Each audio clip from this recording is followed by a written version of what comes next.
دیکھیے دجال اکبر کے بارے میں جو احادیث ہیں، ایک بات تو یہ کہ وہ کانا ہوگا ایک آنکھ سے، اس کے ماتھے پر لکھا ہوا ہوگا کافارا، ہر مومن پڑھ لے گا چاہے پڑھا لکھا ہو یا نہ ہو، وہ خدائی کا دعویٰ کرے گا، اور اس کی قوتیں کتنی ہوں گی ذرا نوٹ کیجئے۔ ارے میں تمہاری ماں نہیں ہوں، پہچانتے نہیں ہو، یہ خدا ہے، اس کو کرو سجدہ۔ عام کفر و الحاد۔ اور ایک بات جو سب سے اہم ہے، جو آج شروع ہو چکی ہے اور میں تفصیل بیان کر چکا ہوں، کائرو کانفرنس اور بیجنگ کانفرنس اور بیجنگ +5 کانفرنس، اور وہ بھی یونائٹڈ نیشنز کے تحت، آخر من یخرج الیہ النساء، آخر میں جو اس کی پیروی کے لیے نکلے گی گھروں سے وہ عورتیں ہوں گی۔ حتیٰ ان الرجل لیرجع الی امہ وابنتہ واختہ وعمتہ فیوثقها، یہاں تک کہ ایک بندہ مومن جائے گا دوڑ کر اپنے گھروں میں، اپنی ماں کو، بہن کو، بیٹی کو، بیوی کو باندھ کر جکڑ کر رکھنے کی کوشش کرے گا، اور وہ رسیاں توڑا کر اس دجال کے پیچھے بھاگے گا۔ وہ نقشہ ہے آج۔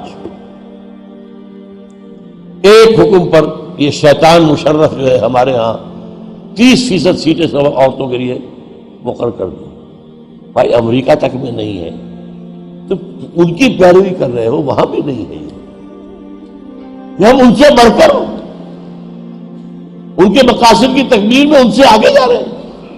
اب دیکھتے دیکھتے ہماری بات کو دیکھ کر انڈیا کے اندر بھی آیا ہے کہ 30% سیٹیں سب کی جو ہے خاص کر دی جائے عورتوں کے لیے، وہاں وہ نہیں ہو پا رہا۔ جمہوری حکومت سے اختلافات ہو رہے ہیں، ابھی بحثیں چل رہی ہیں، اور یہاں کیا تھا، مشرف ایک حکم، اور کوئی نہیں بولا، کوئی مذہبی لیڈر نہیں بولا یہ کیا کر رہے ہو، کوئی سیاسی لیڈر نہیں بولا کیا کر رہے ہو۔ ان کی گھٹی میں سیاست پڑ چکی ہے۔ خطرہ یہ تھا کہ ہم نے اگر ایسی کوئی بات کی تو یہ الیکشن پوسٹ پون کر دے گا، اور الیکشن بنا ہوا ان کا ایک عام طریقہ۔ بہرحال یہ دجالیت کیا ہے کہ حضور ہی کے زمانے میں یہودیوں میں ایک بچہ پیدا ہوا ابن سیاد، وہ بڑا غیر معمولی قسم کی صلاحیتیں اس میں تھی، وہ اپنی پیٹھ کے پیچھے سے بھی دیکھتا تھا، وہ سوتا تھا تو اس کا دل نہیں سوتا تھا، وہ پوری طریقے سے اس کے حواس جو ہیں وہ بیدار رہتے تھے۔ تو حضور نے اس کے کچھ حالات وغیرہ کا باقاعدہ مشاہدہ کیا، یہ سوچتے ہوئے کہ شاید یہی دجال بن جائے۔ حضرت عمر نے کہا بھی کہ آپ مجھے حکم دیں میں اس کی گردن اڑا دوں، فرمایا نہیں، اگر تو یہ وہ ہے تو اسے قتل کریں گے عیسیٰ ابن مریم، تم قتل کرنے والے نہیں ہوں گے، اور اگر یہ وہ نہیں ہے تو خام خواہ ناحق خون کا جو ہے تمہارے اوپر الزام آ جائے۔ پھر ایک صحابی رضی اللہ تعالی عنہ تمیم داری، وہ عیسائی تھے، اسلام لائے تھے، وہ کسی بحری سفر پر گئے تو طوفان جو ہے ان کے جہاز کو لے کر ادھر ادھر کئی ایک مہینے تک، اس سے بھی زیادہ، موج ادھر لے گئی پھر ادھر لے گئی پھر ادھر لے گئی، حتیٰ کہ ایک جزیرے میں جا کے ان کا اترنا ہو گیا، وہاں کوئی نہیں تھا، غیر آباد۔ اندر کچھ گئے تو انہیں ایک عجیب سی مخلوق نظر آئی، جساسہ، کہ نہ اس کا پتہ چلتا تھا منہ کدھر ہے دم کدھر ہے۔ اس نے کہا تم کیا کرنے آئے ہو؟ دیکھو فلاں صومعہ ہے، ذرا ادھر جاؤ، گھنا جنگل ہے، وہاں جو ہے ایک صومعہ ہے، چرچ ہے، اس میں ایک آدمی تمہارا انتظار کر رہا، جاؤ۔ وہاں گئے تو دیکھا کہ ایک بہت قوی ہے، بہت لمبا چوڑا، رسیوں میں اور چینز کے اندر جکڑا ہوا انسان، انسانی شکل، اور اس سے پھر مکالمہ ہوا، کچھ سوالات کیے، کیا بحیرہ گلیلی میں پانی ہے؟ کہاں جی ہے؟ اچھا، ایک وقت آئے گا کہ پانی نہیں رہے گا، حضرت عیسیٰ علیہ السلام کی آمد کے بعد جب یاجوج ماجوج آئیں گے تو یہ سارا پانی پی جائے گا، کوئی قطرہ نہیں بچے گا۔ اس طرح کئی سوالات کیے، اور پھر اس نے غالباً یہ کہا کہ میں دجال ہوں، مجھے ابھی اللہ نے گرفتار کیا ہوا ہے، پھر اب وقت آئے گا مجھے چھوڑے گا۔ ایک روایت یہ ہے، جب حضرت آئے تمیم داری تو حضور نے پھر اعلان عام کرایا، مسلمانوں کو جمع کرایا، اور انہیں یہ سارا تمیمداری کا واقعہ سنایا.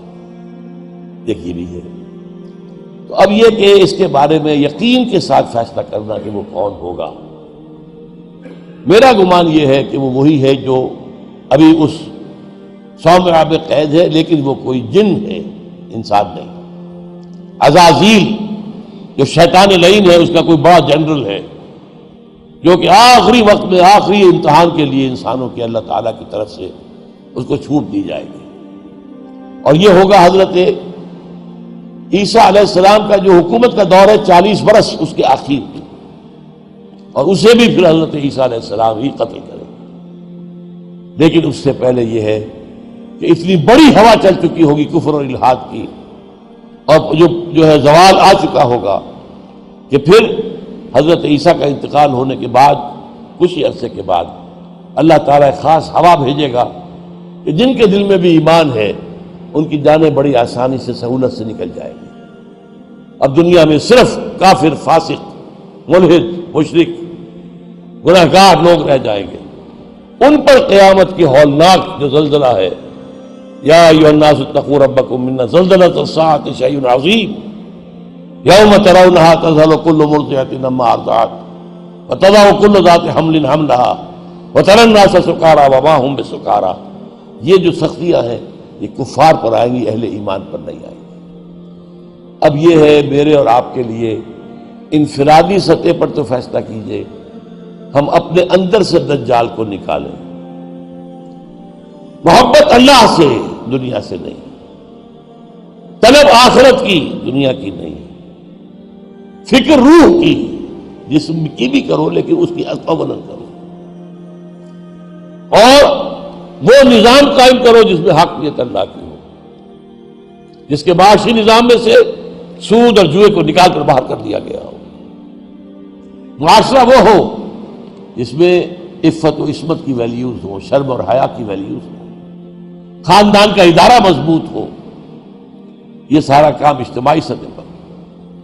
اور خود اپنے ایمان کو اتنا مضبوط کرو کہ اگر ہماری اپنی زندگی میں وہ دجال اکبر کے آنے کا وقت ہو جائے تو ہم اس کی سختیوں کو جھیل سکیں، برداشت کر سکیں، ان امتحانات میں سے گزر سکیں اور ایمان کے اوپر ثابت قدم رہ سکیں. اللہ تعالی ہمارا مددگار ہو. اقول قولی ھذا واستغفر اللہ لی ولکم ولسائر المسلمین والمسلمات.